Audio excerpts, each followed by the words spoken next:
Hello everyone, commerce अध्ययन के इस वीडियो में हम डिस्कस करने वाले हैं कॉस्ट अकाउंटिंग में जो आपका चैप्टर है मटेरियल इन्वेंट्री कॉस्ट कंट्रोल। इसमें हम देखेंगे कि मटेरियल की मीनिंग क्या होती है, इसकी डेफिनेशन क्या है, साथ ही साथ टाइप्स ऑफ मटेरियल क्या है। ठीक है, मटेरियल को आप इन्वेंट्री भी बोलते हैं।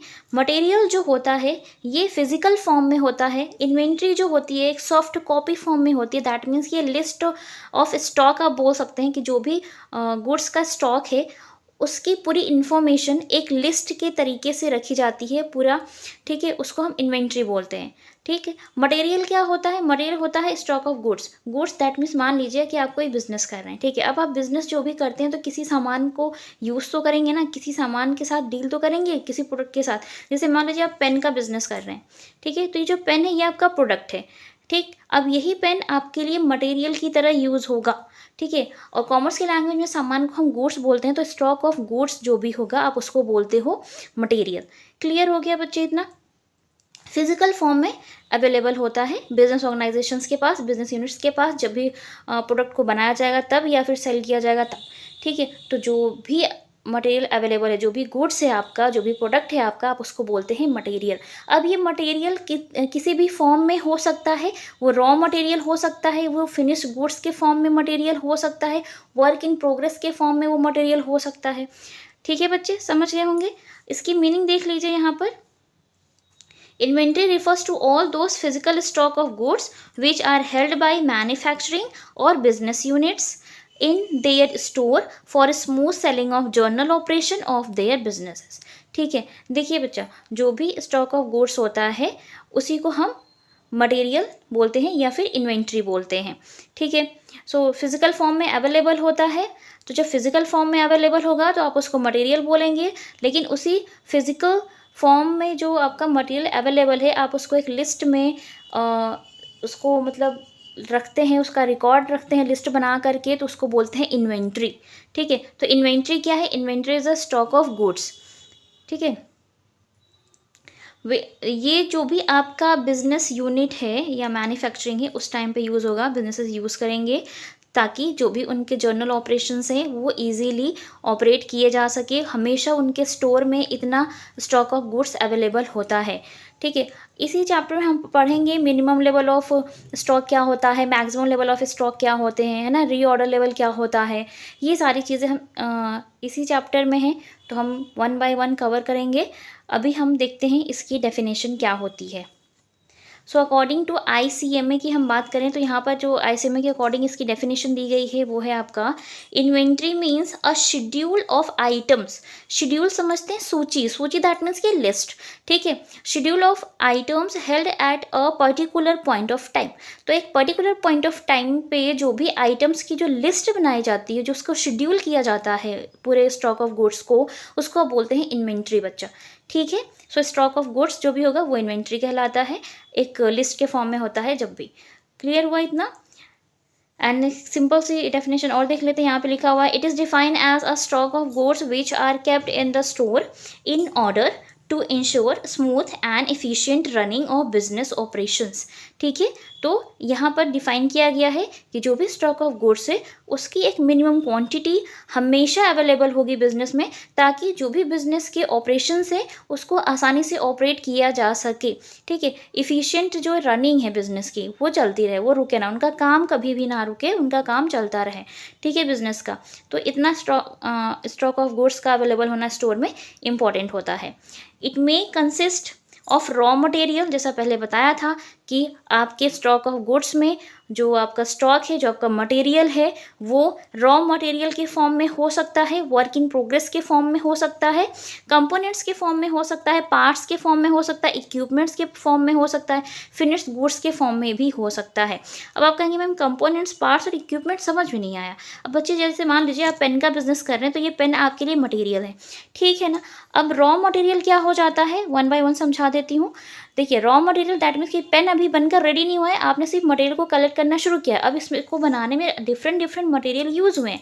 इंक यूज़ की है आपने, पेन का ही जो अपर बॉडी पार्ट है उसके लिए आपने प्लास्टिक यूज़ की है, पेन के निब के लिए आपने कोई यहाँ पर ये देखिए निब के लिए यूज़ किया हुआ मटेरियल, तो डिफरेंट डिफरेंट मटेरियल है। तो जब तक वो मटेरियल यूज़ होके एक फिनिश प्रोडक्ट नहीं बनता है तब तक वो रॉ मटेरियल कहलाता है।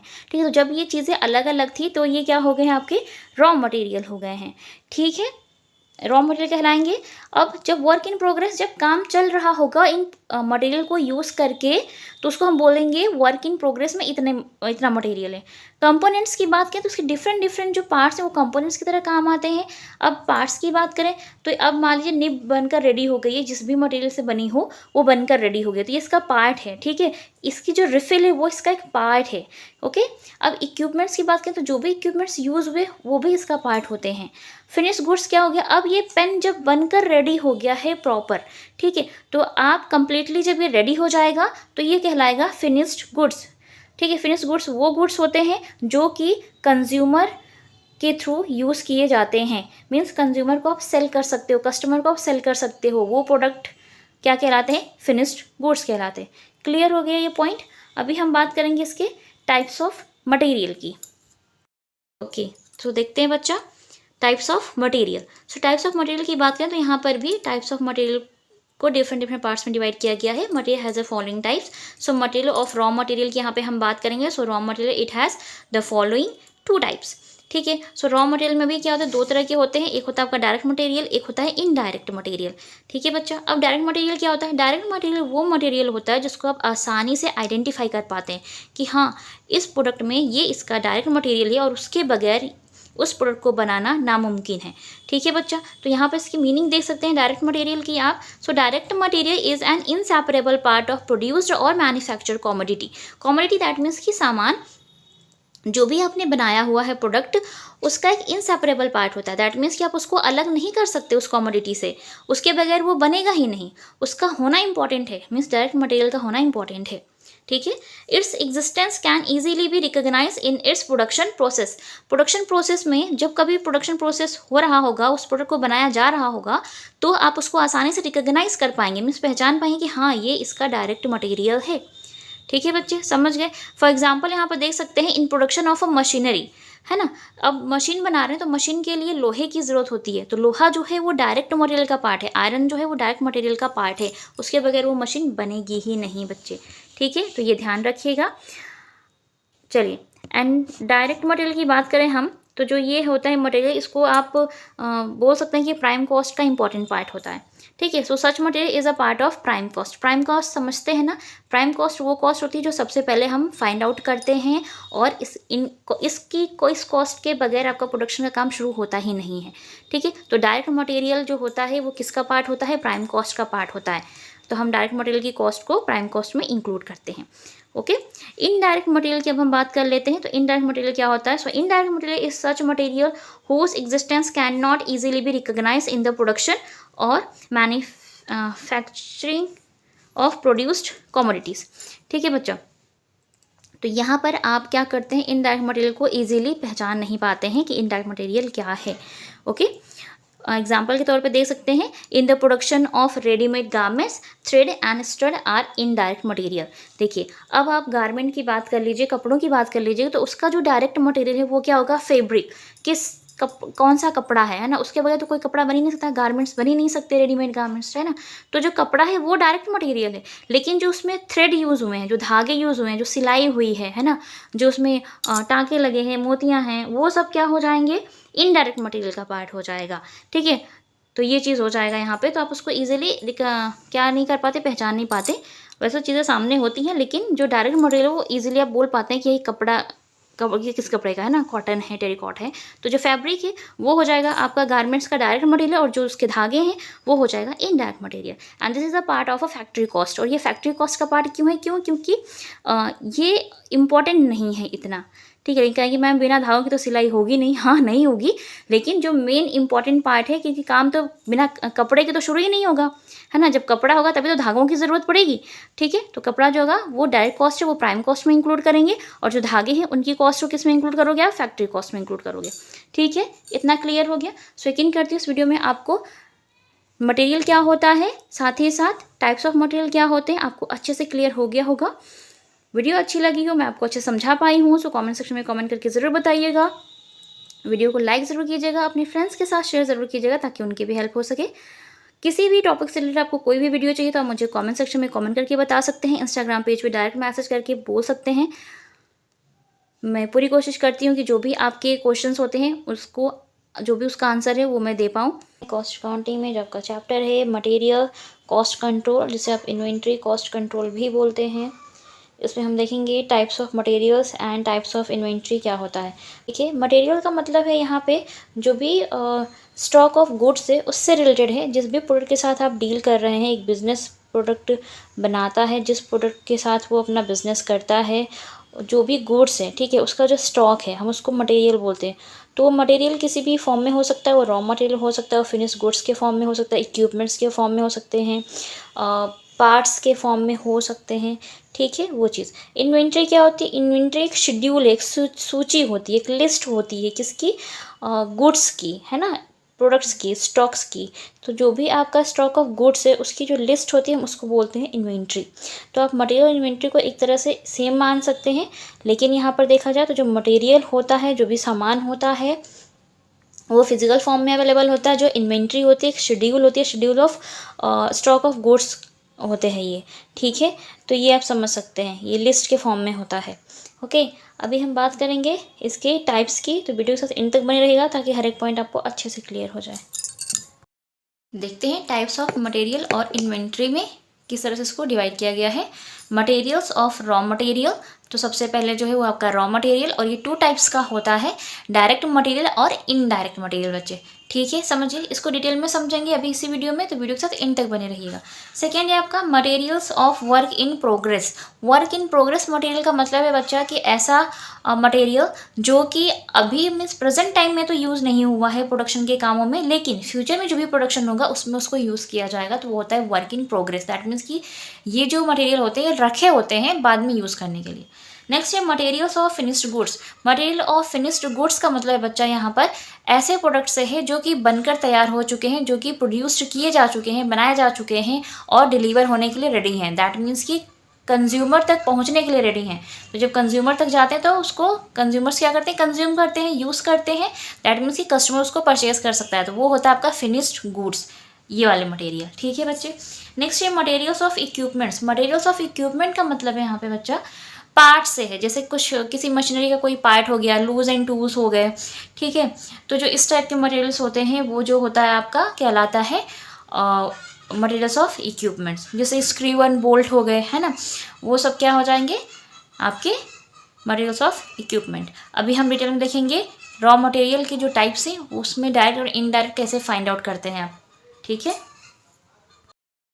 चलिए देखते हैं टाइप्स ऑफ मटेरियल इन्वेंट्री। सबसे पहले हम देखेंगे materials has the following types. First है आपका materials of raw material and it has the following 2 types. First is direct material and second is indirect material. अब हम देखेंगे डायरेक्ट मटेरियल क्या होता है, इसकी मीनिंग को। तो डायरेक्ट मटेरियल ऐसा मटेरियल होता है जिसको आप प्रोडक्ट को देख करके डायरेक्टली आइडेंटिफाई कर पाते हैं कि ये डायरेक्ट मटेरियल की तरह से यूज़ हुआ है, ठीक है।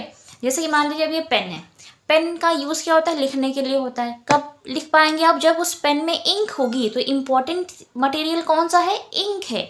इंक के बगैर पेन बनकर रेडी ही नहीं होगा, तो वो डायरेक्ट मटेरियल होगा पेन के लिए, ठीक है बच्चे, समझ गए। और बाकी ये जो इसके बॉडी पार्ट्स हैं वो हो जाएंगे इनडायरेक्ट मटेरियल। क्लियर? अब इसकी मीनिंग आप देख लीजिए, लिखा हुआ है यहाँ पे सामने, विद एग्जाम्पल भी यहाँ पे प्रेजेंट किया है, तो आपको आसानी से समझ में और आ जाएगा। चलिए डायरेक्ट मटेरियल की बात करें। सो direct material is an inseparable part of produced और मैन्युफैक्चर्ड कमोडिटी। समझ गए? जो भी कमोडिटी मीन्स जो भी प्रोडक्ट बनकर रेडी हुआ है उसका इनसेपरेबल पार्ट होता है डायरेक्ट मटेरियल। दैट मीन्स कि इस पेन से अगर इंक को गायब कर दिया जाए तो क्या इस पेन को आप पेन कह पाएंगे? नहीं कह पाएंगे, इनसेपरेबल पार्ट हो गया, इसके बगैर ये पेन बनकर रेडी होगी नहीं, ठीक है। सो इम्पॉर्टेंट मटेरियल होता है कौन सा? डायरेक्ट मटेरियल किसी भी प्रोडक्ट के लिए। समझ गए बच्चे? Okay. And its existence can easily be recognised in its production process. और प्रोडक्शन प्रोसेस के दौरान आप आसानी से उसको, उसकी एग्जिस्टेंस को रिकॉग्नाइज कर पाते हैं, मीन्स पहचान पाते हैं। दैट मीन्स कि जब ये पेन बन रही थी तो आप उसको आसानी से पहचान पा रहे होंगे कि डायरेक्ट मटेरियल की तरह इसको किस मटेरियल को इस प्रोडक्ट में डायरेक्टली यूज़ किया गया है। तो वो है इंक। इंक के बगैर पेन बन के रेडी नहीं होगी, ठीक है। तो डायरेक्ट मटेरियल क्या हो जाएगा इसके लिए, इंक हो जाएगा। क्लियर हो गया बच्चा। फॉर एग्जाम्पल अगर हम बात करें यहाँ पर, वो है आपका in production of a machinery iron is a direct material. तो जब भी मशीनरी का प्रोडक्शन किया जाएगा, मशीन को बनाया जाएगा, तो वहाँ पे जो आयरन है, जो लोहा है, वो इंपॉर्टेंट रोल प्ले करेगा एज अ मटेरियल, तो वो कहलाएगा आपका डायरेक्ट मटेरियल, ठीक है। And such material is a part of prime cost. तो इस तरह के जो मटेरियल होते हैं वो प्राइम कॉस्ट का पार्ट होते हैं, और इस मटेरियल की जो कॉस्ट होती है, दैट मीन्स कि जो डायरेक्ट मटेरियल की जो कॉस्ट है वो किस में इंक्लूड होगी, प्राइम कॉस्ट में इंक्लूड होगी। आपने कॉस्ट शीट पढ़ी हो, अभी आगे हम पढ़ेंगे, ठीक है, या पहले भी अगर आपने पढ़ी है तो आपको याद होगा, कॉस्ट शीट जब आप प्रिपेयर करते हैं सबसे पहले प्राइम कॉस्ट को हम फाइंड आउट करते हैं, तो उसमें जो डायरेक्ट मटेरियल की कॉस्ट होती है वो इंक्लूड हो जाती है, ठीक है बच्चों। तो ये किसका पार्ट है, प्राइम कॉस्ट का पार्ट है। ऑप्शनल क्वेश्चन ये बन जाते हैं, ठीक है, अगर आप कोई कॉम्पिटिटिव एग्जाम्स देते हैं तो। ओके, नेक्स्ट है आपका इनडायरेक्ट मटेरियल क्या होता है। अब इनडायरेक्ट मटेरियल की अगर हम बात करें बच्चा, तो वो होता है, जैसा कि मैंने बताया, इसमें ये जो प्लास्टिक यूज़ हुई है इसके अपर बॉडी पार्ट्स के लिए, वो इनडायरेक्ट मटेरियल की तरह यूज़ होगा, ठीक है। निप इनडायरेक्ट मटेरियल की तरह यूज़ होगी। ओके, चलिए देखिए, इनडायरेक्ट मटेरियल की अगर हम बात करें, तो indirect material is such material whose existence can not easily be recognise in the production of produced commodities और मैन्युफैक्चर्ड कमोडिटीज़, ठीक है। जो भी कमोडिटीज़ बनाई गई हैं, प्रोडक्ट बनाया गया है, उसमें आसानी से आप उसको रिकॉग्नाइज नहीं कर पाते, पहचान नहीं पाते हैं, ठीक है, उसकी एग्जिस्टेंस को, तो वो होता है इनडायरेक्ट मटेरियल। जैसे कि मान लीजिए यहाँ पे एग्जांपल जो है वो है आपका, in the production of readymade garments thread and studs are indirect material, ठीक है। तो जो थ्रेड यूज़ हुआ है, अब रेडीमेड गारमेंट्स के लिए तो मेन जो डायरेक्ट मटेरियल होगा उसमें वो क्या हो जाएगा, कपड़ा, फैब्रिक, है ना, कि कॉटन के कपड़े का यूज़ करके उस गारमेंट को बनाया गया है, या टेरिकॉट को यूज़ करके बनाया गया, रेयॉन को यूज़ करके बनाया गया है, ठीक है। लेकिन उस कपड़े को बनाने के लिए थ्रेड तो चाहिए होगा ना, धागे तो चाहिए ना सिलाई करने के लिए, तो धागा क्या हो गया, इनडायरेक्ट मटेरियल हो गया, ठीक है। आप कहेंगे मैम ये तो हम तो आसानी से रिकॉग्नाइज कर लेते हैं, पहचान लेते हैं कि ये धागा यूज़ किया गया है, हाँ किया गया है बच्चा, लेकिन जो डायरेक्ट मटेरियल वो इंपॉर्टेंट है, क्योंकि बिना कपड़े के तो गारमेंट रेडी होगा ही नहीं, है ना। शर्ट बना रहे हैं तो आपको कपड़ा चाहिए ही चाहिए। अब कपड़ा इंपॉर्टेंट है, जब कपड़ा होगा तभी तो आप उसकी कटिंग करके, उसकी सिलाई करके शर्ट रेडी कर पाएंगे, ठीक है।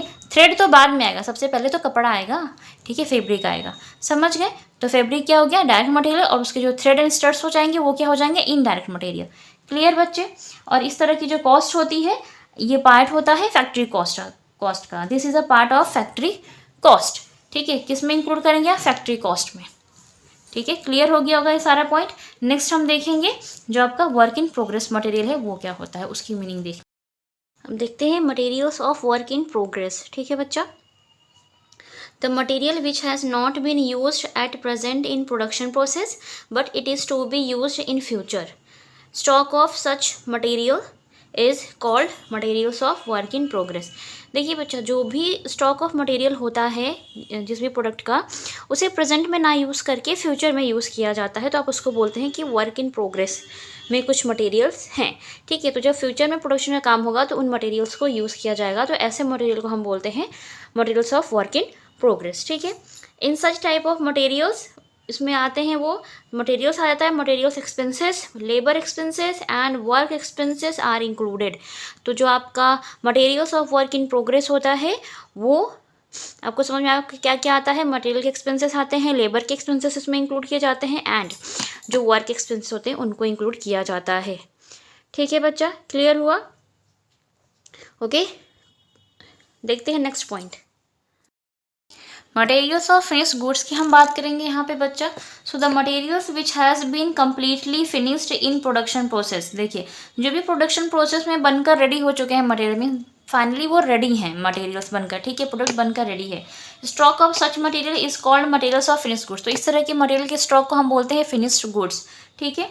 In other words it is stock of such type of goods which is ready for delivery, ठीक है। तो इस टाइप के जो मटेरियल हैं आपके, वो रेडी होते हैं डिलीवर होने के लिए, दैट मीन्स कि कंज्यूमर तक पहुंचने के लिए, है ना, कस्टमर को डिलीवर करने के लिए तैयार होते हैं और कस्टमर इनको यूज़ करते हैं, तो वो होता है आपका फिनिश्ड गुड्स मटेरियल, ठीक है बच्चे। फोर्थ पॉइंट है आपका material of equipments. So in this type of materials parts of machinery, loose tools, screw and bolts etcetera are included. तो आपके इक्विपमेंट्स में कौन कौन से मटेरियल इंक्लूड होते हैं? लूज टूल्स हो गया, पार्ट्स ऑफ मशीनरी हो गया, स्क्रू एंड बोल्ट्स हो गए, ये सभी इसमें इंक्लूड किए जाते हैं बच्चा। ठीक है, तो इस तरीके से यहाँ पर मटेरियल्स को डिवाइड किया गया है अलग अलग पार्ट्स में, जिसको आप बोलते हैं टाइप्स ऑफ मटेरियल या फिर टाइप्स ऑफ इन्वेंट्री। यकीन करती हूँ इस वीडियो में आपको ये सारे पॉइंट अच्छे से क्लियर हो गए होंगे कि टाइप्स ऑफ इन्वेंट्री क्या होती हैं, कितने टाइप के होते हैं और उनकी क्या मीनिंग होती है। मैं आपको अगर अच्छे से समझा पाई हूँ तो कमेंट सेक्शन में कमेंट करके ज़रूर बताइएगा। वीडियो अच्छी लगी तो लाइक ज़रूर कीजिएगा, फ्रेंड्स के साथ शेयर करें ताकि उनकी भी हेल्प हो सके। चैनल पे आप हमारे नए विजिटर हों तो चैनल को सब्सक्राइब ज़रूर कर लें, साथ ही साथ बेल आइकन को प्रेस कर लें ताकि आने वाली वीडियोज़ की नोटिफिकेशन आपको बिल्कुल टाइम पर मिलती रहे। किसी भी टॉपिक से रिलेटेड आपको कोई भी वीडियो चाहिए तो आप मुझे कॉमेंट सेक्शन में कॉमेंट करके बता सकते हैं या फिर इंस्टाग्राम पेज पर डायरेक्ट मैसेज करके भी इन्फॉर्म कर सकते हैं। कॉस्ट अकाउंटिंग में जो आपका चैप्टर है मटेरियल और इन्वेंट्री कॉस्ट कंट्रोल, इसमें हम देखेंगे मीनिंग ऑफ इन्वेंट्री और मटेरियल कंट्रोल क्या होता है, इसकी डेफिनेशन क्या होती है, साथ ही साथ ऑब्जेक्टिव्स ऑफ इन्वेंट्री कंट्रोल भी देखेंगे। तो वीडियो के साथ इन तक बने रहिएगा ताकि हर एक पॉइंट आपको अच्छे से क्लियर हो जाए। इन्वेंट्री क्या होती है, उसकी मीनिंग क्या होती है, अगर आपने वो वीडियो नहीं देखा है तो उस वीडियो का लिंक यहाँ आई बटन पर प्रोवाइड कर दूँगी, वहाँ से जाकर देख लीजिएगा कि इन्वेंट्री और मटेरियल होते क्या हैं, कितने टाइप्स के होते हैं और कहाँ पर कौन सा मटेरियल कब यूज़ किया जाता है। ये सारी बातें उस वीडियो में कवर की गई हैं। यहाँ पर हम देखेंगे मीनिंग ऑफ इन्वेंट्री और मटेरियल कंट्रोल। देखते हैं मीनिंग ऑफ इन्वेंट्री और material control. Inventory control is an integral part of production control which include both physical as well as financial control on material। देखिए बच्चा, इन्वेंट्री कंट्रोल में जो आपका production हो रहा है, ठीक है ना, तो प्रोडक्शन से रिलेटेड जो भी कंट्रोल किया जाता है उसको एक साथ यहाँ पर कंट्रोल करने की बात की जा रही है। इन्वेंट्री दैट मीन्स कि मटेरियल को कंट्रोल किया जाता है प्रोडक्शन के टाइम, कि कहाँ पर कौन सा किस क्वांटिटी में किस टाइम पर किस क्वालिटी का मटेरियल यूज़ किया जाएगा और उस पर कैसे कंट्रोल किया जाएगा, ये सारी चीज़ें इसमें देखी जाती हैं। अगर हम बात करें फिज़िकल की, तो फिज़िकल फॉर्म में जो मटेरियल अवेलेबल है उसकी बात हो रही है यहाँ पर। अभी इसकी मीनिंग को भी डिफाइन करें कि यहाँ पे फिज़िकल से क्या मतलब है और फाइनेंशियल से क्या मतलब है। So physical control that means कि जो मटेरियल फिज़िकल फॉर्म में अवेलेबल है उसको कंट्रोल करना कि किस क्वालिटी का होना चाहिए, कितनी क्वांटिटी में किस टाइम पर यूज़ होगा, ठीक है, वो सारी चीज़ें। और फाइनेंशियल कंट्रोल का यहाँ पर मतलब है कि जो भी मटेरियल पर पैसे इन्वेस्ट किए जा रहे हैं, जो भी कॉस्ट आ रही है फाइनेंशियली, उसको कंट्रोल करना। ओके, आप इसकी मीनिंग भी देख लीजिए फिजिकल फॉर्म में और फाइनेंशियल फॉर्म में क्या चीज़ें हो सकती हैं। सो अगर हम फिजिकल कंट्रोल की बात करें यहाँ पर, so proper quality and quantity of material at the proper time and at proper place, ठीक है, कि किस क्वालिटी का कितनी क्वांटिटी में मटेरियल चाहिए, किस टाइम पर चाहिए और कहाँ पर ज़रूरत है उसकी, है ना, इन चीज़ों को कंट्रोल किया जाता है इन्वेंट्री मटेरियल कंट्रोल में। ठीक है, इन्वेंट्री और मटेरियल शब्द एक ही हैं, दोनों को एक साथ यूज़ किया जा रहा है, तो ध्यान रखिएगा, ठीक है, मीनिंग सेम होती है। इन्वेंट्री का मतलब होता है कि एक आप शेड्यूल रेडी करते हैं मटेरियल से रिलेटेड, जो लिस्ट होती है उसको इन्वेंट्री बोलते हैं। स्टॉक्स की जो लिस्ट होती है उसको इन्वेंट्री बोलते हैं आप। और मटेरियल दैट मीन्स कि जो फिजिकल फॉर्म में अवेलेबल है उसको मटेरियल बोलते हैं, ठीक है। फाइनेंशियल कंट्रोल की अगर हम बात करें यहाँ पर, so minimising the cost of material and investment in inventory, ठीक है, तो जो भी कॉस्ट मटेरियल पर आ रही है उसको कम करना, मिनिमाइज करना, ठीक है। जो भी इन्वेस्टमेंट आप कर रहे हैं इन्वेंट्री में उसको भी ध्यान देना कि वहाँ पर कम इन्वेस्टमेंट हो और हो भी तो सही तरीके से हो, सही जगह पे। क्लियर, तो ये हो गया फाइनेंशियल कंट्रोल। अब हम बात करेंगे इसकी डेफिनेशन की, कि डेफिनेशन क्या होती है मटेरियल कंट्रोल की। देखते हैं definition of inventory control. So according to Westing, fine and जिंग, इनके अकॉर्डिंग क्या डेफिनेशन दी गई है वो देख लेते हैं। Inventory control may be defined as the planning, ordering and scheduling of materials in manufacturing process. So manufacturing process के दौरान जो भी मटेरियल चाहिए होता है उसको उसके लिए प्लानिंग करना, साथ ही साथ ऑर्डर देना कि कहाँ पर कितना मटेरियल की ज़रूरत है उसको मंगाया जा सके, शेड्यूल करना, लिस्ट रेडी करना कि किस क्वांटिटी में कहाँ पर किस मात्रा में ज़रूरत पड़ेगी किस मटेरियल की, ठीक है। ये सारी चीज़ें आ जाती हैं आपकी इन्वेंट्री कंट्रोल में। ये है according to Westing, fine and जिंग, इन्होंने ऐसा कहा है, तो ये ध्यान रखिएगा। फिर अब बात करेंगे according to P Gopal Krishnan. So inventory control is a managerial tool which control economic order quantity. Economic order quantity का मतलब बच्चा यहाँ पर कि कम से कम कॉस्ट यूज़ करके यहाँ पे हम ऑर्डर्स को कंप्लीट कर सकें, क्वांटिटी को प्रोवाइड करा सकें, ठीक है, अवेलेबल करा सकें इकोनॉमिक ऑर्डर क्वांटिटी को। And reorder level that means कि अगर ज़रूरत पड़ती है तो उस रीऑर्डर लेवल को भी हम फिक्स कर सकें कि कहाँ पर किस मात्रा में हमें मटेरियल की ज़रूरत पड़ेगी प्रोडक्शन के time. And it also takes care of the fact that material in necessary quantity and at minimum cost should always be available in store.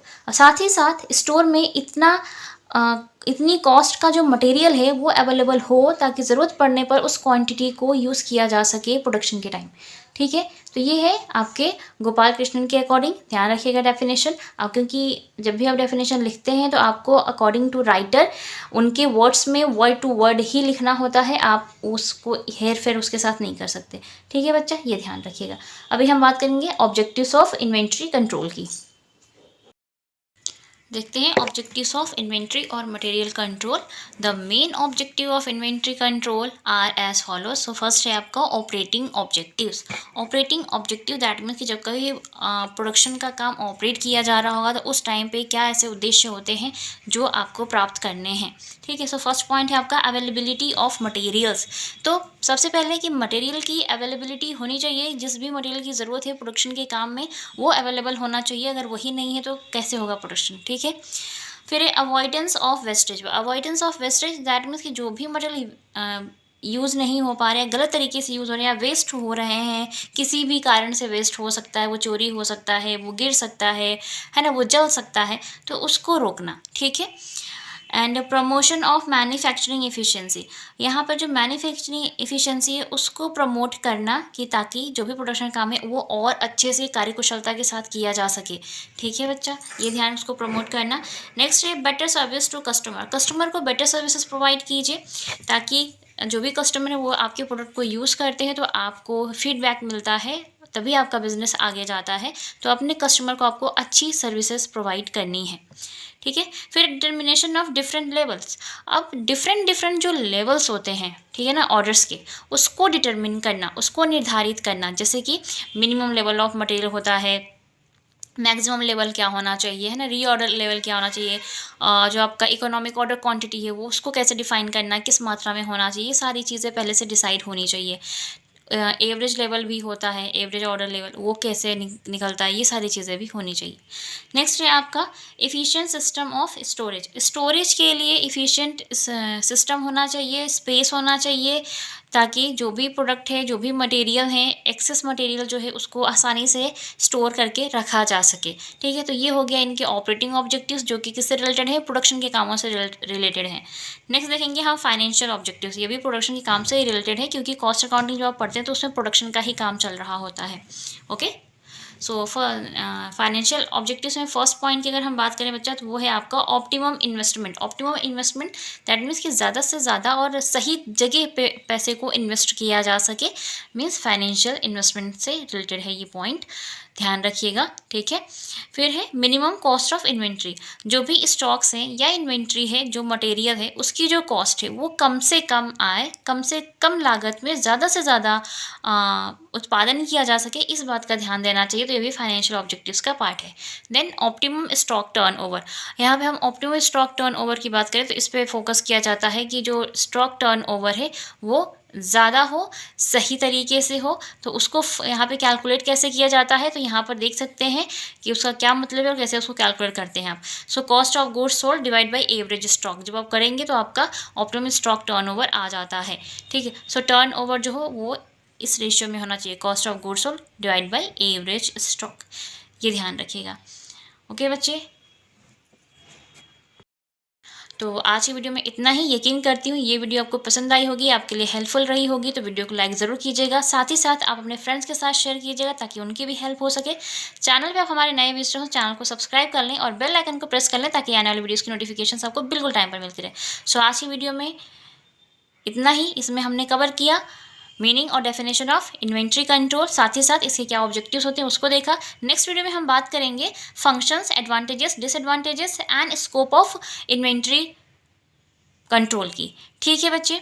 इसमें हम देखेंगे एडवांटेजेस और इम्पोर्टेंस ऑफ इन्वेंट्री और मटेरियल कंट्रोल क्या होता है। हम इसके एडवांटेजेस में देखें तो फर्स्ट पॉइंट है आपका smooth working of production process. देखिए बच्चा, जब कभी मटेरियल की रिक्वायरमेंट होती है तो जाहिर सी बात है उसके लिए प्रोडक्शन का काम किया जाता है। अब वो प्रोडक्शन का काम बहुत स्मूथली चलता रहे उसके लिए क्या चीज़ें इंपॉर्टेंट रोल प्ले करेंगी, जो भी स्टॉक है, जो क्वांटिटी है मटेरियल की, है ना, चाहे वो मिनिमम लेवल ऑफ स्टॉक हो, मैक्सिमम लेवल ऑफ स्टॉक हो, एवरेज लेवल ऑफ स्टॉक हो या रीऑर्डर लेवल ऑफ स्टॉक हो, जब ये क्लियर होता है तो आसानी से जो प्रोडक्शन का प्रोसेस होता है वो वर्क करता रहता है, वो चलता रहता है टाइम के साथ। ठीक है, तो यहाँ पर बहुत ज़्यादा हेल्पफुल हो जाता है मटेरियल कंट्रोल, क्योंकि आसानी से मटेरियल को कंट्रोल किया जा रहा है तो आपको पता है किस क्वांटिटी में, किस क्वालिटी का, किस टाइम पर प्रोडक्ट चाहिए और उसके प्रोडक्शन की ज़रूरत है। ठीक है, सेकेंड पॉइंट है आपका इंक्रीज़ इन प्रॉफिट। तो जब पहला वाला पॉइंट आपका क्लियर हो जाता है ना, ठीक है, तो मीन्स कि किस क्वांटिटी में किस क्वालिटी का प्रोडक्ट चाहिए, कितने टाइम में चाहिए, तो आप अपने प्रॉफिट को इंक्रीज़ कर पाते हैं, क्योंकि जो प्रोडक्शन कॉस्ट होती है वो कम कर दी जाती है और इन्वेस्टमेंट ज़्यादा कर दी जाती है। ठीक है, तो यहाँ पर जो स्टॉक टर्नओवर है वो भी ऑप्टिमम हो जाता है, आपकी इन्वेस्टमेंट ऑप्टिमम हो जाती है, तो और जो कॉस्ट है प्रोडक्शन की वो कम हो जाती है और प्रॉफिट बढ़ जाता है। ठीक है, थर्ड पॉइंट की बात करें यहाँ पर तो वो है आपका मिनिमम स्पॉयलेज ऑफ मटेरियल।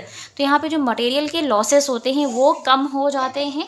क्यों? क्योंकि आपको पता है कि कितनी क्वांटिटी मटेरियल चाहिए। तो जब आपके पास एक्स्ट्रा मटेरियल नहीं होगा तो उसकी केयर कम करनी पड़ेगी, नुकसान कम होगा। ठीक है, तो आपका जो मटेरियल है वो स्पॉयलेज से बच जाएगा। ठीक है, fourth point of stability in employment. अब प्रोडक्शन के काम के लिए आपको लेबर तो चाहिए होंगे ना, एम्प्लॉयज़ तो चाहिए होंगे ना जो उस काम को करेंगे। तो जब आपको पता है कि कितनी क्वांटिटी में किस क्वालिटी का प्रोडक्ट चाहिए और कब तक उसका प्रोडक्शन होना है और कितने लेबर की रिक्वायरमेंट है, तो आपको पहले से पता है। तो जो लेबर पहले से वर्क कर रहे हैं उनकी जो जॉब है वो स्टेबल रहती है। तो जब जितनी क्वांटिटी में आपको प्रोडक्ट चाहिए, अगर ठीक है, उसी के लिए लेबर होते हैं। अगर प्रोडक्शन काम ज़्यादा नहीं हो रहा तो ना ज़्यादा लेबर की ज़रूरत वहाँ पर महसूस की जाएगी, ना उनको रखा जाएगा, और जो पहले से लेबर हैं उनको निकाला भी नहीं जाएगा। तो जो पहले से लेबर वहाँ पे काम करें उनकी जो जॉब है वो स्टेबल रहती है। ठीक है, वो सिक्योर रहती है। फिफ्थ पॉइंट है आपका इफेक्टिव सिस्टम ऑफ रिकॉर्ड्स। जो भी मटेरियल बनकर रेडी हुआ है, जो भी प्रोडक्ट बनकर रेडी हुआ है, उसके लिए प्रॉपर रिकॉर्ड्स मेंटेन किए जाते हैं और ये रिकॉर्ड्स बहुत ज़्यादा हेल्पफुल होते हैं मटेरियल को कंट्रोल करने में। तो यहाँ पर जो मटेरियल कंट्रोल है, इससे रिलेटेड जो रिकॉर्ड्स हैं वो बहुत ज़्यादा हेल्पफुल होते हैं। तो ये एडवांटेजेस हो जाता है बिजनेस के लिए कि किस तरह का, कितने, किस क्वांटिटी का, कितने टाइम पर कौन सा मटेरियल यूज़ किया गया है ना। तो इस तरीके से ये सारे पॉइंट्स एक इम्पॉर्टेंट रोल प्ले करते हैं। ठीक है, तो मटेरियल कंट्रोल की अगर एडवांटेजेस की बात करें तो यहाँ पर बहुत ज़्यादा हेल्पफुल होता है। तो यकीन करते हैं इस वीडियो में आपको एडवांटेजेस ऑफ मटेरियल कंट्रोल समझ में आ गया होगा। वीडियो अच्छी लगे तो लाइक ज़रूर करें, फ्रेंड्स के साथ शेयर करें। चैनल पे आप हमारे नए विजिटर हो, चैनल को सब्सक्राइब ज़रूर कर लें, साथ ही साथ बेल आइकन को प्रेस कर लें ताकि आने वाली वीडियोज़ की नोटिफिकेशन आपको बिल्कुल टाइम पर मिलती रहे। किसी भी टॉपिक से रिलेटेड आपको कोई भी वीडियो चाहिए तो आप मुझे कमेंट सेक्शन में कमेंट करके बता सकते हैं। साथ ही साथ इंस्टाग्राम पेज पे भी डायरेक्ट मैसेज करके इन्फॉर्म कर सकते हैं। हेलो एवरीवन, कॉमर्स अध्ययन के इस वीडियो में हम डिस्कस करने वाले हैं कॉस्ट अकाउंटिंग में जो आपका फोर्थ चैप्टर है, मटेरियल और इन्वेंट्री कॉस्ट कंट्रोल। इसमें हम देखेंगे रिक्वायरमेंट्स और बेसिक प्रिंसिपल्स ऑफ मटेरियल और इन्वेंट्री कंट्रोल। ठीक है, कि क्या रिक्वायरमेंट्स होती है इन्वेंट्री कंट्रोल की, उन सारे पॉइंट्स को हम डिटेल में डिस्कस करेंगे। तो वीडियो के साथ इन तक बने रहिएगा ताकि हर एक पॉइंट आपको अच्छे से क्लियर हो जाए। फर्स्ट पॉइंट की अगर हम बात करें तो वो है आपका प्रॉपर कोऑपरेशन एंड कोऑर्डिनेशन बच्चा। ठीक है, जब एक साथ चीज़ों को कोऑपरेट और कोऑर्डिनेट किया जाएगा तो बहुत ही जो प्रोडक्शन का वर्क होता है स्मूथली होता चला जाता है। कोऑपरेशन किन के बीच में, जैसे कि मान लीजिए क्या परचेजेस होंगे, ठीक है, फिर इशू किस तरह से उसको किया जाएगा, प्रोडक्शन का काम कैसे किया जाएगा, जो भी मटेरियल रिसीव हो रहे हैं उनका स्टोरेज कैसे किया जाएगा, उन सभी में एक जब कोऑर्डिनेशन होता है और एक कोऑपरेशन के साथ काम किया जाता है तो बहुत ज़्यादा स्मूथली और जो वर्क होता है आपका इफ़ेक्टिव तरीके से होता है। ठीक है, तो इन्वेंट्री कंट्रोल यहाँ पर एक बेसिक नीड को फुलफ़िल करता है जो कि बहुत ज़्यादा इंपॉर्टेंट रोल प्ले करेगा मटेरियल्स को कंट्रोल करने के लिए। ठीक है, फिर है सेंट्रलाइज्ड परचेजिंग की। यहाँ पे हम बात करें तो जो भी परचेजेस होते हैं वो एक सेंट्रलाइज्ड डिपार्टमेंट के द्वारा होता है। जो परचेज का डिपार्टमेंट होता है वो एक ही होता है और एक सिस्टमैटिक तरीके से, साइंटिफिक तरीके से सारे परचेजेस का काम उसके द्वारा किया जाता है। ठीक है, शेड्यूलिंग, क्लासिफिकेशन एंड कोडिफिकेशंस की बात करें तो जो भी आपका मटेरियल है उसको शेड्यूल किया जाता है, उनकी जो मटेरियल्स की जो क्वालिटी होती है उसके बेसिस उसको क्लासीफाई किया जाता है, उनकी कोडिंग की जाती है, डिसाइड किया जाता है किस तरह से उसको स्टोर में स्टोर करके रखना है। ठीक है, चीज़ों को शेड्यूल किया जाता है टाइम के साथ कि कहाँ पर किस टाइम पर कितनी क्वांटिटी में कौन सा मटेरियल परचेज़ करना है, किस तरह से वो इशू होगा, और अगर स्टोर हाउस में रखा जा रहा है तो उसका कोडिफिकेशन और क्लासिफिकेशन कैसे होना है। ये सारी चीज़ें यहाँ पर इंपॉर्टेंट रोल प्ले करती हैं। तो यहाँ पर अगर हम बेसिक रिक्वायरमेंट्स की बात करें तो इन्वेंट्री कंट्रोल एक अहम भूमिका निभाता है। ठीक है, बात करेंगे हम इंस्पेक्शन ऑफ मटेरियल्स की। तो यहाँ पर जो भी मटेरियल मान लीजिए जो भी मटेरियल परचेज़ किया गया है, फिर उसको जब रिसीव किया जाता है तो उसका इंस्पेक्शन किया तो उसको चेक किया जाता है कि क्या मटेरियल सही है या नहीं। तो यहाँ पर भी जो देखा जाए तो ये भी एक इम्पॉर्टेंट प्रिंसिपल का रोल प्ले करेगा, ये पॉइंट भी मटेरियल कंट्रोल का। फिर है use of standard forms. Use of standard form की बात करें तो परचेजेस हो या मटेरियल जो इशू हो रहे हैं उससे रिलेटेड चीज़ें हो, प्रोडक्शन का काम हो रहा हो, तो उसका एक स्टैंडर्ड सेट कर दिया जाता है और उस स्टैंडर्ड को यूज़ करते हुए ही हर एक काम किया जाता है। तो एक स्टैंडर्ड फॉर्म यूज़ की जाती है, ठीक है, सभी मटेरियल्स के लिए। तो यहाँ पर एक बेसिक रिक्वायरमेंट ये भी देखने को मिलती है मटेरियल कंट्रोल की। ठीक है, फिर आपका 6 पॉइंट है वो है आपका economy in purchasing and use. जो भी परचेजेस होते हैं तो ध्यान दिया जाता है कि वो कम से कम लागत पर परचेज किए जाएं, जो भी प्रोडक्शन का काम है वो उसकी लागत कम आए और उसका यूज़ बहुत इफ़ेक्टिव तरीके से हो। ठीक है बच्चा, तो इकोनॉमी इन परचेज को ध्यान दिया जाता है कि कम कीमतों पे परचेज को बढ़ावा दिया जाए। तो यहाँ पर भी एक रिक्वायरमेंट है किसकी, मटेरियल कंट्रोल की। 7th पॉइंट है आपका good method of issue operations. Issue operation, जो भी मटेरियल परचेज करके रखे गए हैं स्टोर हाउस में, वहाँ से जब कभी भी मटेरियल को इशू किया जाएगा तो जो मेथड है वहाँ पर एक साइंटिफिक मेथड को यूज़ करते हुए जो भी आगे के ऑपरेशंस हैं उनको कंटिन्यू किया जाता है। मटेरियल को इशू करने के लिए बहुत सारे मेथड्स होते हैं, उनको फॉलो किया जाता है। आपने पढ़ा होगा LIFO method, FIFO method, HIFO method. तो जो भी मटेरियल इशू हो रहे हैं वहाँ पर एक साइंटिफिक और एक सिस्टमैटिक वे में मेथड को यूज़ करके ही आगे काम को किया जाता है बच्चा। ओके, तो यहाँ पर भी एक बेसिक रिक्वायरमेंट है आपकी किसकी, इन्वेंट्री कंट्रोल की। 8th पॉइंट है आपका well planned storage of materials. अब जो भी मटेरियल स्टोर करके रखे जा रहे हैं तो वो प्रॉपर तरीके से पहले से प्लान्ड होते हैं, है ना, कि कहाँ पर कौन सा किस क्वांटिटी में कितने टाइम के लिए कौन सा मटेरियल स्टोर करके रखा जाना है बच्चा। ठीक है, और जब कभी भी इस तरीके से वेल प्लान्ड होता है स्टोरेज ऑफ मटेरियल्स तो यहाँ पर जो मटेरियल्स के जो लॉसेस होते हैं वो बहुत कम हो जाते हैं। ठीक है, क्योंकि जब आप ज़्यादा मटेरियल को रखेंगे ज़्यादा टाइम के लिए तो बहुत सारे रीजंस की वजह से मटेरियल लॉस हो जाता है।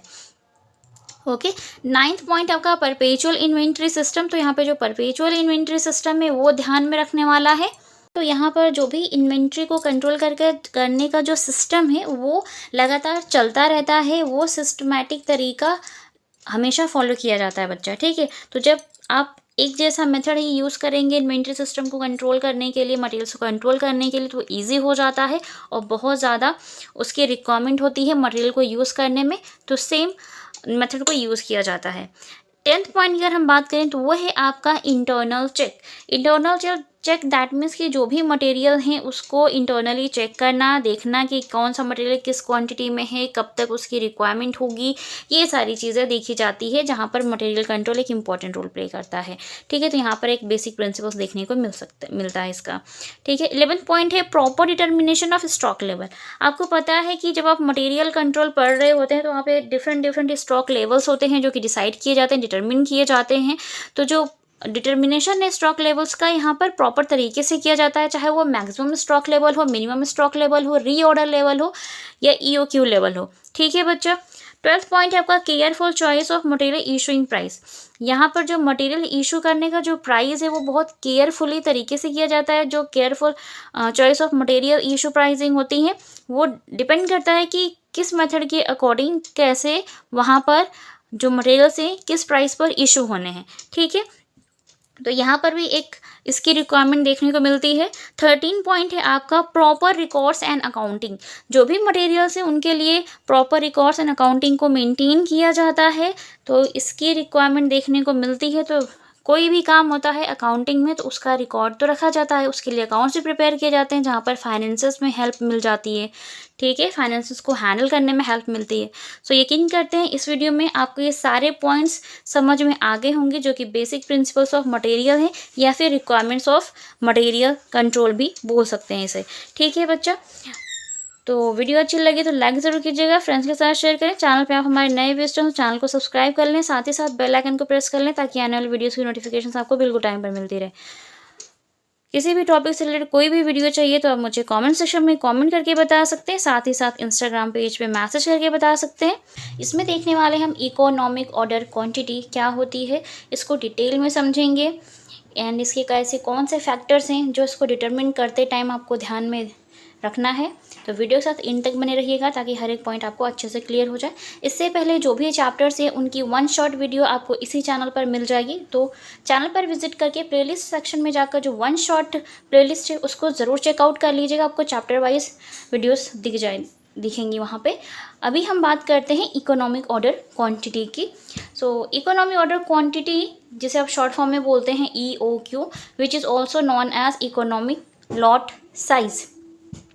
ठीक है बच्चा, कि जो भी मटेरियल का ऑर्डर साइज़ होता है ना, वो हम कैसे उसको डिसाइड करें कि हमें एक बार में कितनी क्वांटिटी मंगाना है, जिसके लिए आपको ये ध्यान रखना होता है जो भी कॉस्ट आएगी वो कितनी आएगी। ठीक है, तो उसके लिए आपको फाइंड आउट करना होता है EOQ। ठीक है, ऑर्डर क्वांटिटी डिसाइड करने के लिए कि एक बार हमें कितनी क्वांटिटी को मंगाना है, ताकि हम उसके लिए जो भी अमाउंट है, जो इन्वेंट्री की कॉस्ट है, उसको ईजीली हम डिटरमिन कर सके। ठीक है, अब बात कर लेते हैं इसकी मीनिंग ऑफ EOQ क्या होता है। तो अगर हम बात करें इसकी मीनिंग की तो वो है आपका the concept of economic order quantity was first develop by FN Harris. तो सबसे पहले इसको जिन्होंने डेवलप किया था उनका नाम है FN Harris in the year 1915 बच्चे। ठीक है, ये ध्यान रखिएगा, जो MCQs क्वेश्चंस बनते हैं उसमें ये पूछ सकता है आपसे। ठीक है, EOQ is the size of purchase order at which total ordering cost and total carrying cost are equal to each other and total of both is the minimum। देखिए बच्चा, जो भी आपकी ऑर्डर जो होता है मंगाया जाता है, जितनी भी क्वांटिटी को ऑर्डर किया जाएगा, उसके लिए सबसे पहले आपको डिसाइड करना होता है कि उसका परचेज़ प्राइस क्या होगा। ठीक है, ऑर्डरिंग कॉस्ट क्या होगी। अगर आपको नहीं पता कि ऑर्डरिंग कॉस्ट क्या होती है तो इसको डिटेल में नेक्स्ट वीडियो में डिस्कस करेंगे।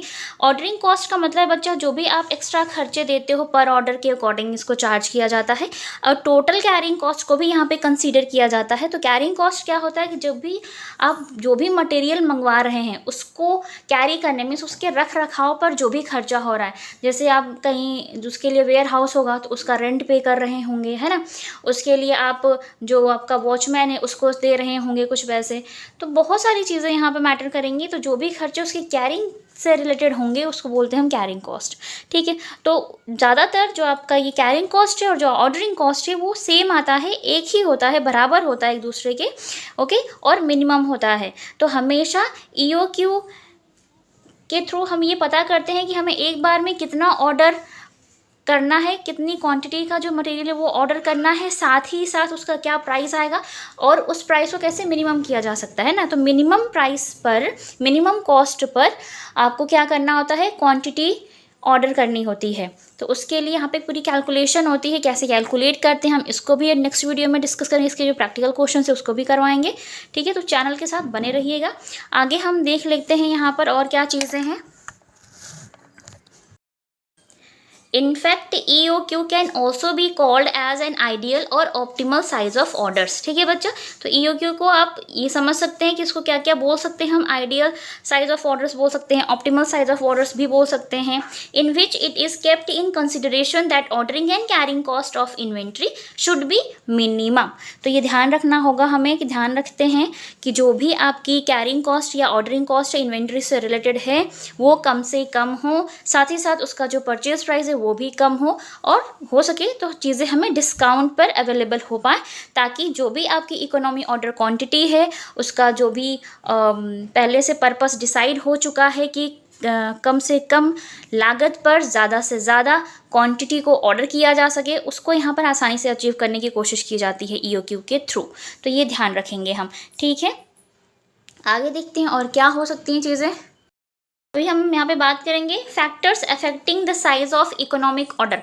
जब भी आप इकोनॉमिक ऑर्डर करेंगे तो कितनी साइज़ ऑफ मटेरियल होना चाहिए, कितना साइज़ ऑफ इकोनॉमिक ऑर्डर होना चाहिए, और कैसे वो ऐसे कौन से फैक्टर्स हैं जो उसको इफेक्ट करेंगे, जिसका इम्पैक्ट उन पर पड़ता है। सो फर्स्ट पॉइंट है आपका economy in transportation cost. Transportation cost बच्चा आप समझते होंगे कि जब भी आप मटेरियल को मंगाते हैं तो एक जगह से दूसरी जगह पर जाने के लिए आपको कॉस्ट पे करनी होती है, ट्रांसपोर्टेशन कॉस्ट उसको बोलते हैं।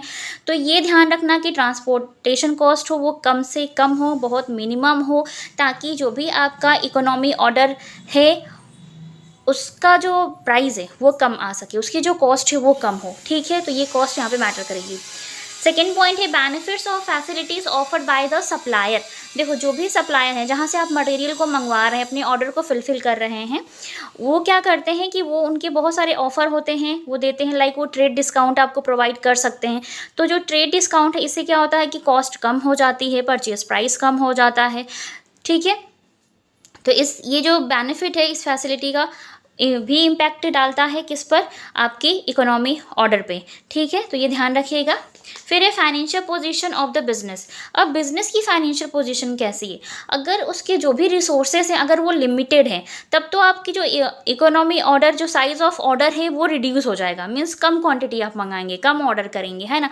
लेकिन अगर बिजनेस की जो फाइनेंशियल पोजीशन है अगर वो बहुत अच्छी है तो यहाँ पर क्या होता है कि मोटिवेट हो जाती हैं चीज़ें, यहाँ पर आप कॉस्ट को ज़्यादा ध्यान नहीं देते और आपकी जो साइज़ ऑफ इकोनॉमिक ऑर्डर होता है वो ज़्यादा हो जाता है, वो इंक्रीज़ हो जाता है बच्चे, ठीक है। तो financial position of the business impact डालेगा इकोनॉमिक ऑर्डर पर, ठीक है, ध्यान रखिएगा। फोर्थ पॉइंट है आपका फ्यूचर अवेलेबिलिटी ऑफ मटेरियल्स। अब फ्यूचर में मटेरियल्स की क्या अवेलेबिलिटी होगी, क्या वो महंगे हो जाएंगे, क्या वो इजीली मार्केट में अवेलेबल होंगे या नहीं होंगे, ये सब डिपेंड करता है और ये भी प्रभाव डालता है आपका इकोनॉमिक ऑर्डर पे, ठीक है। तो अगर कल को प्राइस राइज होते हैं, ठीक है, मटेरियल इजीली अवेलेबल नहीं होते हैं, तो आप क्या करते हैं कि जब पहले ही मटेरियल को परचेस करके आप रख लेते हैं। तो ऐसे केस में क्या होता है कि कैरिंग कॉस्ट बढ़ जाती है ना, क्योंकि आपने पहले मटेरियल खरीद कर रख लिया, अब उसको रखने पे खर्चा करना होगा उसके रख रखाव पर कि वो सामान ख़राब ना हो जाए, ओके।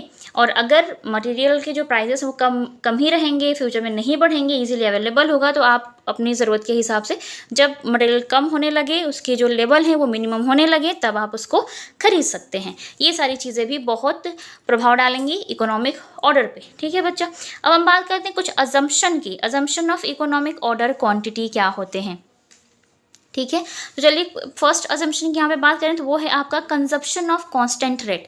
अब यहाँ पे जो मटेरियल का कंजप्शन है वो अगर कांस्टेंट रहता है, ठीक है बच्चा, कांस्टेंट रहे, साथ ही साथ वो जो सर्टेनिटी है वो बनी रहे, ठीक है, कि एक निश्चित समय पर एक इतना स्थायी जो रेट का जो सामान है वो मिल जाएगा, तो यहाँ पे ये चीज़ भी मैटर करेगी। सो कंजप्शन ऑफ कांस्टेंट रेट, ठीक है। Second, stability in cost. अब कॉस्ट में कितनी स्टेबिलिटी है, क्या मटेरियल के कॉस्ट हमेशा बढ़ते रहते हैं, क्या घटते रहते हैं, ये डिपेंड करेगा।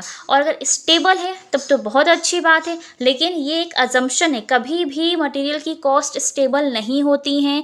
मार्केट जिस तरह से अप एंड डाउन होगा उस तरीके से जो आपके मटेरियल के प्राइजेस हैं वो भी इंक्रीज होंगे या फिर डिक्रीज होंगे। तो ये भी एक अजम्पशन ही मानकर चलिए। स्टेबिलिटी इन कॉस्ट जो बात कर रहे हैं ये होता नहीं है। वैसे ही जो आपके कांस्टेंट रेट और एक सर्टेन टाइम पीरियड की बात हो रही है वो भी नहीं होता है, ठीक है, वो भी उसके हमेशा चेंजेस होते रहते हैं।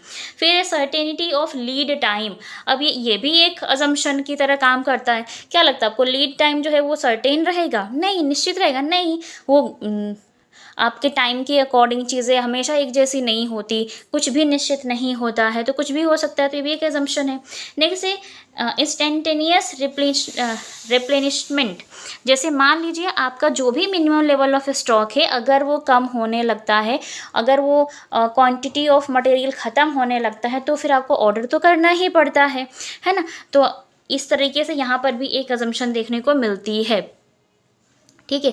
तो आप इंस्टेंटली तो नहीं रिप्लेनिशमेंट कर सकते हैं किसी चीज़ को, लेकिन टाइम के साथ साथ जैसे आपका लेवल, एक मिनिमम लेवल ऑफ मटेरियल अगर वो ख़त्म होने लगता है तो आप उसको कोशिश करें खरीदने की, उसको रिप्लेस करने की। फिर है आपका कॉन्टिन्यूअस सप्लाई। क्या कॉन्टिन्यूअस सप्लाई हो सकती है हमेशा? ये भी एक अजम्पशन की तरह काम कर रहा है ना। कॉन्टिन्यूअस सप्लाई का मतलब है कि जैसे ही आपका मटेरियल खत्म हुआ वैसे ही आप उतना कर करके मटेरियल को ले आए अपने बिजनेस में, है ना। लेकिन ऐसा होता नहीं है मोस्टली, मटेरियल खत्म हो रहा, हो सकता है अवेलेबल ही ना हो मार्केट में वो मटेरियल, तो क्या करेंगे आप। तो कॉन्टिन्यूअस सप्लाई भी यहाँ पर देखा जाए थोड़ा मुश्किल हो जाती है, ठीक है। तो ये सब एक अजम्पशन है, माना गया है कि ये सभी एक अजम्पशन की तरह काम करते हैं। तो आपको टाइम से पहले चीज़ों की अवेलेबिलिटी पे ध्यान देना चाहिए कि मटेरियल जो है वो अवेलेबल है या नहीं, तो उसको टाइम से पहले परचेज कर लेना चाहिए। ऐसे में आपकी कैरिंग कॉस्ट बढ़ सकती है, लेकिन ऐसे जो आपका प्रोडक्शन का काम है वो रुकेगा नहीं, ठीक है बच्चे। सो यकीन करते हैं इस वीडियो में आपको इकोनॉमी ऑर्डर क्वांटिटी क्या होती है, सबसे पहले इसको किसने डेवलप किया था, इसके क्या फैक्टर्स होते हैं और अजम्पशंस हैं, ये पॉइंट भी क्लियर हो गए होंगे। वीडियो अच्छी लगी हो तो लाइक ज़रूर कीजिएगा, फ्रेंड्स के साथ शेयर करें। चैनल पे आप हमारे नए विजिटर हों तो चैनल को सब्सक्राइब ज़रूर कर लें। इसमें हम देखेंगे relevant cost for inventory control decisions, ठीक है। तो जैसे जब कभी भी बिज़नेस में, ठीक है, जो प्रोडक्शन कंपनीज़ हैं उनको अपनी इन्वेंट्री को कंट्रोल करना होता है, तो उसको किस तरह से वो डिसाइड कर सकते हैं कि जो कंट्रोल है वो किस तरह से करना होगा।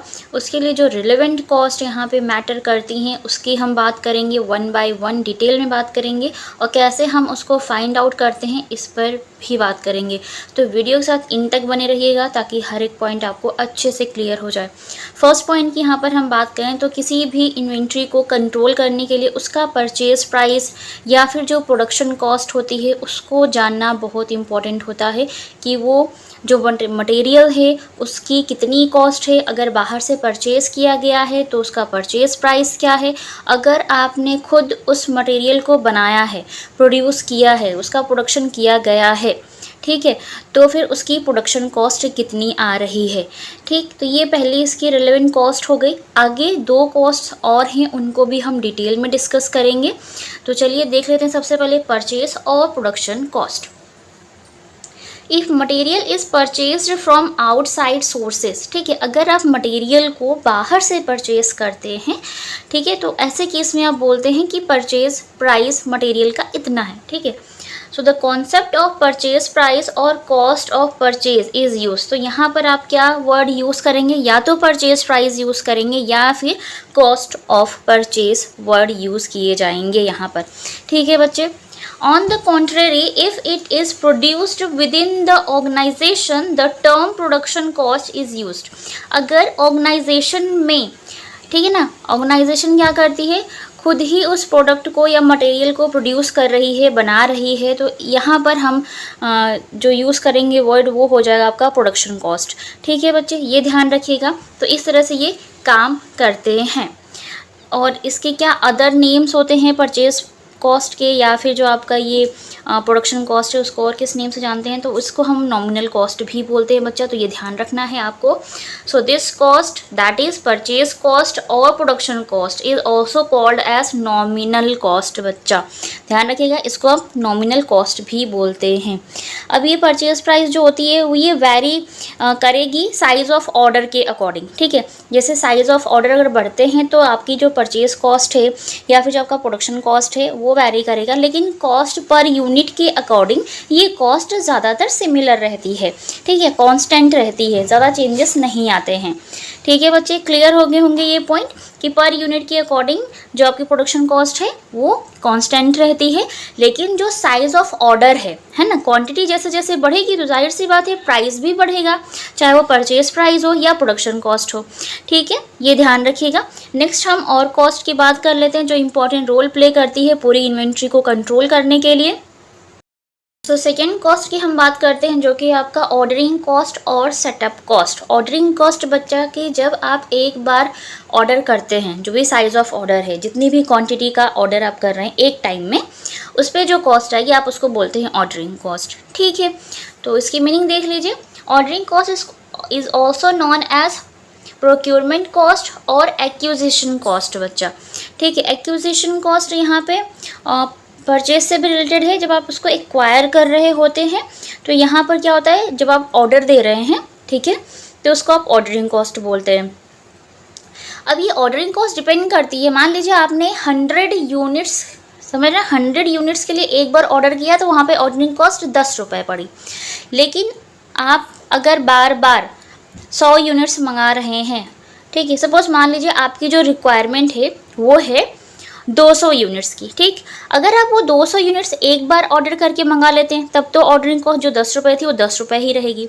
लेकिन आप वो 200 यूनिट्स की जो रिक्वायरमेंट है आप उसको अलग अलग ना मंगवा के, ठीक है, मीन्स जैसे एक साथ आपने मंगवाया 200 यूनिट्स पहले मंगवा ली, स्टार्टिंग में ही एक साथ मंगा लिया तो वहाँ पे 10 रुपये ऑर्डरिंग कॉस्ट पड़ी। लेकिन अगर आप उसको टुकड़ों में मंगवाते हैं, आप जो साइज़ ऑफ ऑर्डर है वो उसको आप छोटा कर देते हैं, लाइक 100 यूनिट्स आप मंगवा रहे हैं 2 बार में, है ना, 100 यूनिट्स करके 2 बार में मंगवा रहे हैं, तो अब यहाँ पे ऑर्डरिंग कॉस्ट 20 रुपये हो जाएगी। क्यों? क्योंकि जब आप एक बार ऑर्डर दे रहे हैं 100 यूनिट के लिए तो 10 रुपये ऑर्डरिंग कॉस्ट पड़ रही है।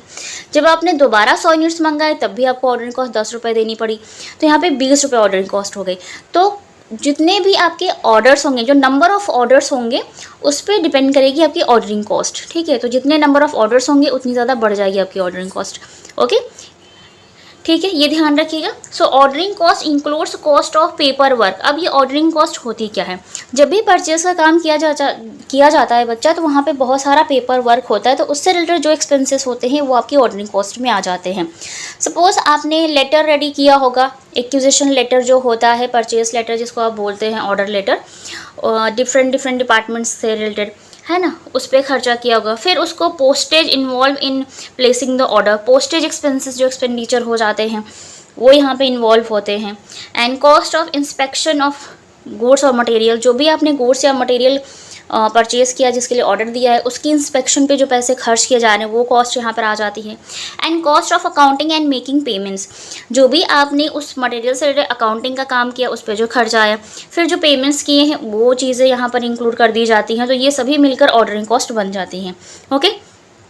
अभी ऑर्डरिंग कॉस्ट को आप कैलकुलेट कैसे करेंगे? तो इसका फॉर्मूला यहाँ पे गिवन है, total ordering cost equal to R for है आपका annual requirement of material in units में होने चाहिए, ठीक है, जो भी आपकी एनुअल रिक्वायरमेंट है, ठीक है। देन Q0 का यहाँ पे मतलब होता है क्वांटिटी पर ऑर्डर, मीन्स एक ऑर्डर में आप कितना दे रहे हैं। यहाँ पे जैसे मैंने बोला था कि रिक्वायरमेंट कितनी थी आपकी 200 यूनिट्स की, तो यहाँ पे रिक्वायरमेंट पे कितना आ जाएगा 200 यूनिट। अब एक बार में जब आप ऑर्डर कर रहे थे टुकड़ों में, है ना, 100 यूनिट करके मंगा रहे हैं, तो यहाँ पे QO का मतलब होता है क्वांटिटी पर ऑर्डर, है ना, एक ऑर्डर में कितनी क्वांटिटी आप मंगा रहे हैं 100 यूनिट्स।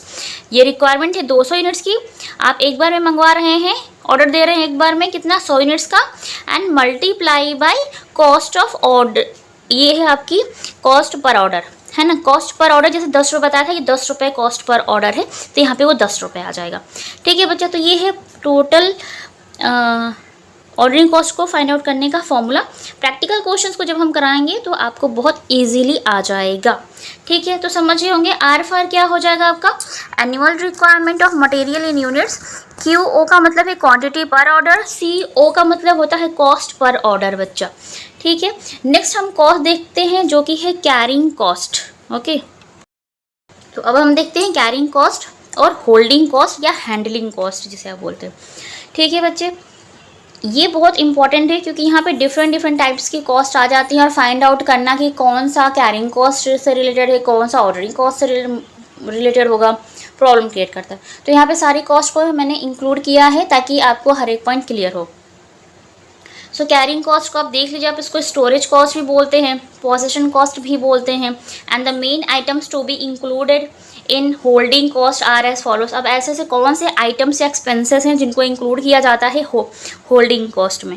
सो कैपिटल कॉस्ट, है ना, सबसे पहले जो हेडिंग है वो कैपिटल कॉस्ट, मीन्स कुछ कैपिटल एक्सपेंडिचर्स होते हैं उनको यहाँ पे ऐड किया जाता है। जैसे कि मान लीजिए interest on capital invested in inventory. अब हमने इन्वेंट्री पर जो कैपिटल इन्वेस्ट किया है उसका अगर इंटरेस्ट आ रहा है या देना पड़ रहा है ना, तो खर्चा ही तो एक तरीके से इसको इंक्लूड करेंगे। फिर अपॉर्चुनिटी कॉस्ट, ठीक, ये सारी दोनों यहाँ पे इस कैपिटल कॉस्ट का पार्ट है और ये आपके कैरिंग कॉस्ट में आ जाएंगी, इंक्लूड हो जाएंगी। फिर एक cost of storage and handling, देखिए तो रेंट और depreciation of building.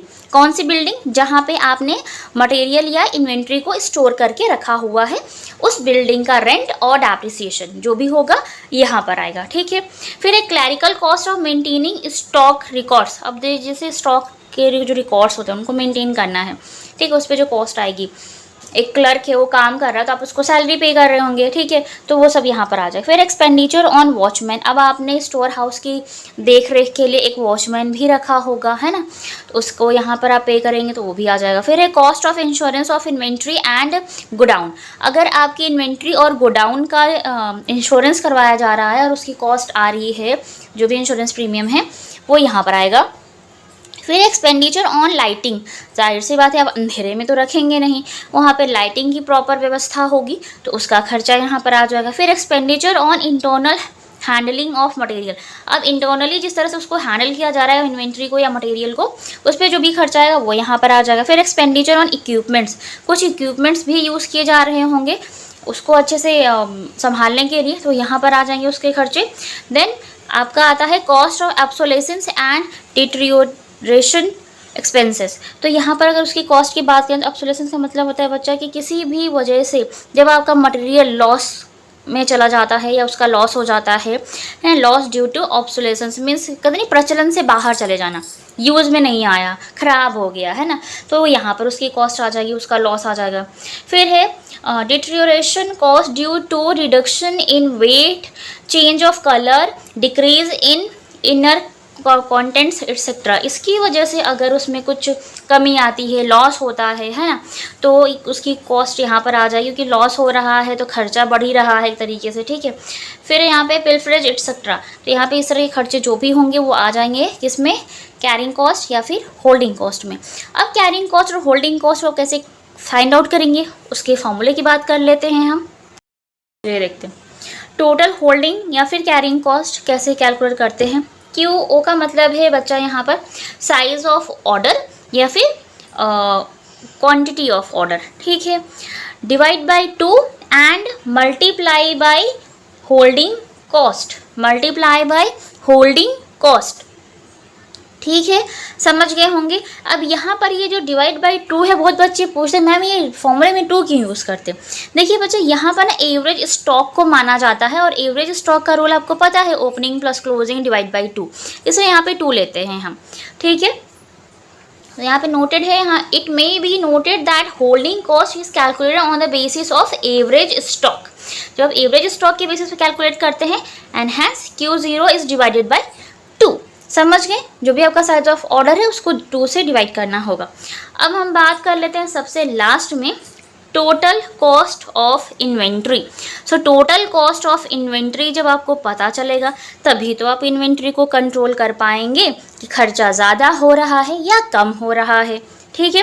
So total cost of inventory कैसे फाइंड आउट होगा, सबसे पहले हमने कौन से प्राइस या कॉस्ट की बात की थी, परचेज प्राइस, जिसे आप कॉस्ट ऑफ परचेज या कॉस्ट ऑफ प्रोडक्शन बोलते हैं, ठीक है। सेकेंड हमने बात की थी टोटल ऑर्डरिंग कॉस्ट, उसको फाइंड आउट कैसे करते हैं उसके फॉर्मूले की बात कर ली थी हमने, तो जब आपका टोटल ऑर्डरिंग कॉस्ट फॉर्मूले के बेसिस पे फाइंड आउट हो जाएगा उसको हम इस परचेज प्राइस में ऐड कर लेंगे।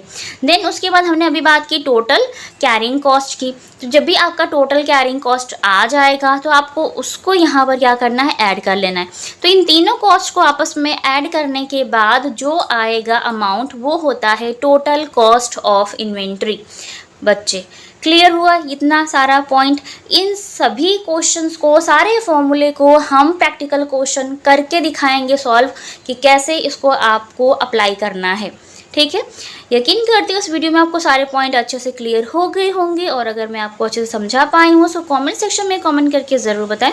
वीडियो अच्छी लगी हो तो लाइक कर दें, फ्रेंड्स के साथ शेयर करें ताकि उनकी भी हेल्प हो सके। चैनल पर हमारे नए विजिटर हों, चैनल को सब्सक्राइब कर लें, साथ ही साथ बेल आइकन को प्रेस कर लें ताकि आने वाली वीडियोस की नोटिफिकेशन आपको बिल्कुल टाइम पर मिलती रहे। Determination of economic order quantity, जिसे आप शॉर्ट फॉर्म में EOQ बोलते हैं, तो देखेंगे किस तरह से इसको डिटर्मिन किया जाता है EOQ को। तो वीडियो साथ इन तक बने रहेगा ताकि हर एक पॉइंट आपको अच्छे से क्लियर हो जाए। इस चैप्टर से रिलेटेड और भी वीडियोज़ चैनल पर अवेलेबल हैं, तो प्लेलिस्ट को चेकआउट कर सकते हैं, जो कॉस्ट अकाउंटिंग चैप्टर 4 की प्लेलिस्ट है। इससे पहले वाले जो भी चैप्टर्स है उनकी 1 शॉट वीडियो इसी चैनल पर आपको मिल जाएगी, तो ज़रूर जा कर के देखिएगा। प्लेलिस्ट सेक्शन में जाने पर 1 शॉट करके प्लेलिस्ट मिलेगी, वो आपको कवर कर देंगे सारे चैप्टर्स को, ठीक है। चलिए देखते हैं क्या है EOQ। सो सबसे पहले इसकी हम बात कर लेते हैं। It has been said that the placing of order of that quantity would be economic where the carrying cost is equal to और almost equal to the non carrying cost. बच्चे देखिए बच्चा, जब कभी भी ऑर्डर को प्लेस किया जाता है तो ये हमेशा ध्यान रखना चाहिए कि जो ऑर्डर है वो इकोनॉमिक हो, है ना। और उसके लिए जो चीज़ें मैटर करती हैं वो होती है आपकी कैरिंग कॉस्ट और आपकी नॉन कैरिंग कॉस्ट, जिसे आप ऑर्डरिंग कॉस्ट बोलते हैं।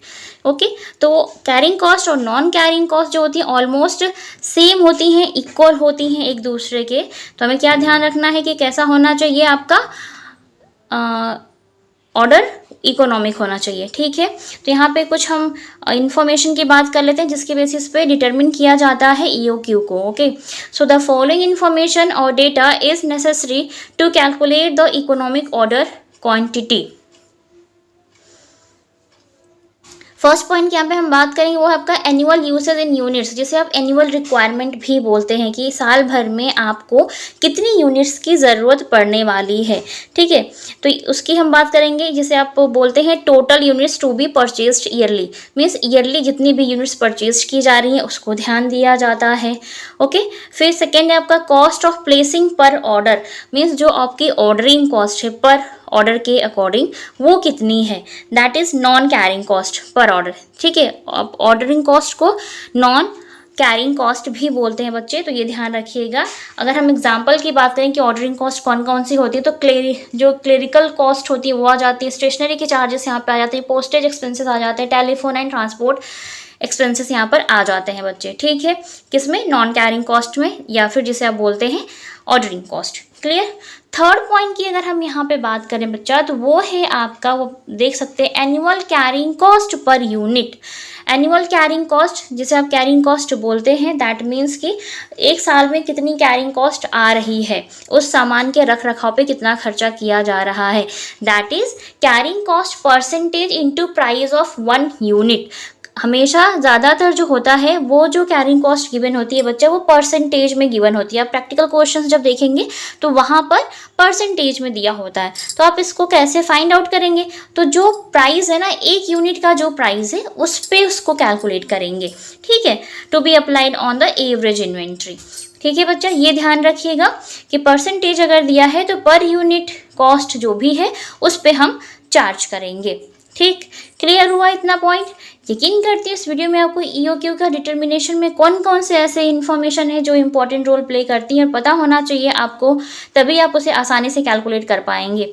अगर वीडियो अच्छी लगे तो लाइक ज़रूर कीजिएगा, फ्रेंड्स के साथ शेयर करें। चैनल पर आप हमारे नए विजिटर हों तो चैनल को सब्सक्राइब ज़रूर कर लें, बेल आइकॉन को प्रेस कर लें ताकि आने वाली वीडियोज़ की नोटिफिकेशन आपको बिल्कुल टाइम पर मिलती रहे। जैसा कि हमने बात किया कि और भी जो वीडियोस हैं वो आपको आसानी से इसी चैनल पर मिल जाएंगे, तो चैनल पर विजिट करके उन वीडियोस को ज़रूर देख लीजिएगा। और जो भी इसके प्रैक्टिकल क्वेश्चंस बनते हैं 1 बाय 1 हम सारे क्वेश्चंस को सॉल्व करेंगे। जो लेवल वाइज जो क्वेश्चंस बनते हैं हम उनकी भी बात करेंगे इसी चैनल पर। तो चैनल के साथ बनने के लिए आपको चैनल को सब्सक्राइब करना होगा और बेल आइकन को प्रेस करना होगा। ओके, और किसी भी टॉपिक से रिलेटेड आपको कोई वीडियो चाहिए तो आप मुझे कमेंट सेक्शन में कमेंट करके डायरेक्ट बता सकते हैं, या फिर इंस्टाग्राम पेज पर डायरेक्ट मैसेज करके इन्फॉर्म कर सकते हैं। तो आज की वीडियो में इतना ही, मिलते हैं नेक्स्ट वीडियो में। तब तक के लिए take care and thank you so much for watching this video.